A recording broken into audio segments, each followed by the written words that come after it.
Excuse me. That was accidental. Howdy, my name is Stee and welcome to my movie menu. This is the first ever video recorded version.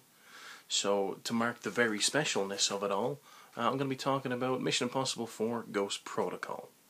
Sum up this entire movie by giving you 3 simple words to just describe the entire film. And those words are fucking Tom Cruise. Okay, now this film has everything that you expect from a Tom Cruise movie. There's explosions, there's fighting, there's running, there's sexy cars, sexy female people, running. Not only running, but chasing. I mean, there's a 10-minute sequence in the movie where Tom Cruise is chasing some guy, like a bad guy, and then chasing Tom Cruise is a sandstorm. Genius! Tom Cruise was sitting in an office with somebody, sitting on a big table with all the writers and stuff, and he thinks, I'm going to be chasing some guy. I could make this more dramatic. Sandstorm should be chasing me. Mission Impossible 4.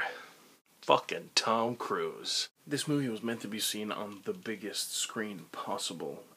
All the regular parts of the movie, like the talking scenes and the kind of establishing shots of everything that's about to happen, are all shot using the regular movie cameras. But once it gets into the action, that's when they change over to the IMAX cameras, and you can see that change in clarity from them all standing around having a yak about what they're gonna do when so and so gets to the hotel. This is the Dubai thing, by the way.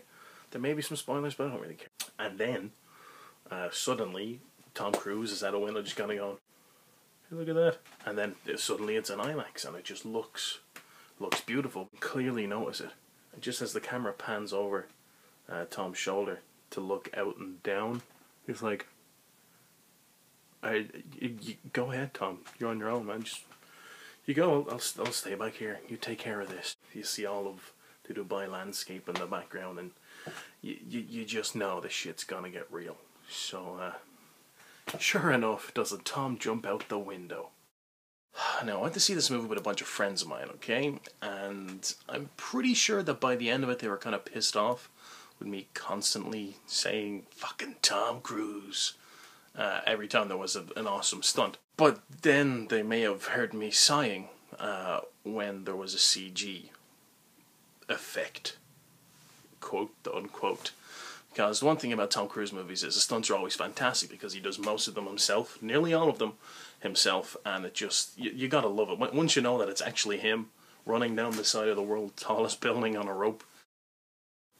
But, and it's a big but, it's a big, oh my god, it's right there. The CG is always horrible. That's what I'm trying to get across here. At the start of the movie, not really the start, but kind of the bit that gets you really into why they've initiated Ghost Protocol, why the IMF has disappeared now.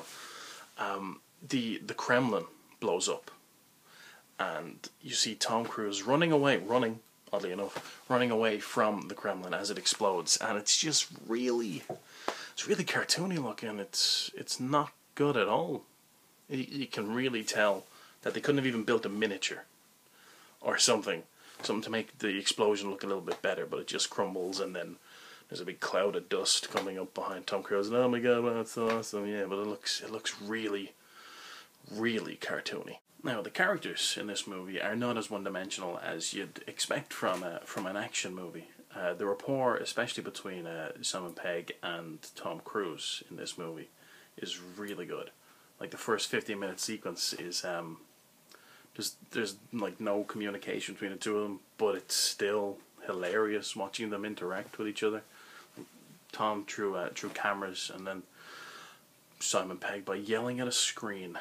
But it always made you kind of look forward to their next interaction to see what was going to happen. And then we have Paula Patton, or Peyton, I don't really know how to pronounce her name, who you may remember from Precious in 2008, and she plays Jane. And it's always good, to have a female action star because that's what she is. And she's she's a secret agent or whatever IMF people are. And it's always good to like have them there, be big action stars and not like exploited and sexualized.